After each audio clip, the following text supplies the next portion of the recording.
Factor method से जिन जिन numbers का आपको HCF निकालना ना, उन नंबर्स के आप पहले फैक्टर लिख लीजिए। जैसे हमें 8 का निकालना है तो आप लिखोगे 8 के फैक्टर्स या 8 का फैक्टर।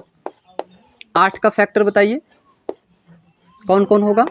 एक तो 1 होगा फैक्टर, दूसरा 2 होगा, तीसरा 4 होगा, 5 से नहीं कटेगा तो 5 कहाँ होगा इसका, और इसके बाद 8। तो 8 के कितने फैक्टर हो गए 4, 1 2 4 और 8।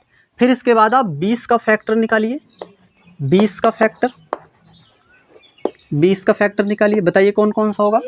एक तो 1 होगा, दूसरा 2 होगा, तीसरा 3 होगा क्या, नहीं 3 से नहीं कटेगा, 4 से कटेगा, 5 से कटेगा, 6 से नहीं कटेगा, 7 से नहीं कटेगा, 8 से नहीं कटेगा, 10 से कटेगा ना, और फिर इसके बाद 20 से कटेगा। और किसी से कटेगा नहीं। तो ये आप इसके सबसे पहले फैक्टर लिख लेना। इतनी बात समझे। कैसे निकालोगे फैक्टर मेथड से, जिसका HCF निकालना होगा उनके आप फैक्टर्स लिख लीजिएगा। जैसे 8 का HCF निकालना है तो 8 के फैक्टर लिख लीजिए, 20 का निकालना है 20 का लिख लीजिए। इतनी बात समझे। फिर इसके बाद में ना, इसमें पहले स्टेप पे आप देखिए कि इसका कॉमन फैक्टर क्या है। कॉमन फैक्टर माने दोनों में जो हो उसको क्या कहते हैं, कॉमन। तो इसका कॉमन फैक्टर देखिए कौन कौन सा है, बताइए कौन कौन कॉमन फैक्टर इसमें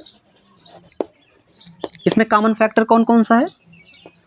एक तो 1 है, और दूसरा कौन है 2 है, और तीसरा कौन है 4 है। तो इसमें कौन कौन कॉमन फैक्टर हो गया, 1 हो गया, 2 हो गया और 4। क्या और भी कोई कॉमन है, नहीं। तो इसमें और कॉमन फैक्टर नहीं है।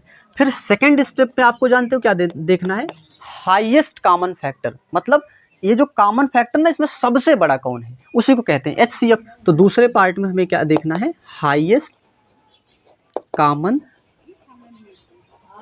फैक्टर। दूसरे स्टेप में हमें देखना है हाईएस्ट कॉमन फैक्टर। तो इसमें हाईएस्ट माने सबसे बड़ा, और कॉमन माने जो दोनों में है, और फैक्टर माने गुणनखंड।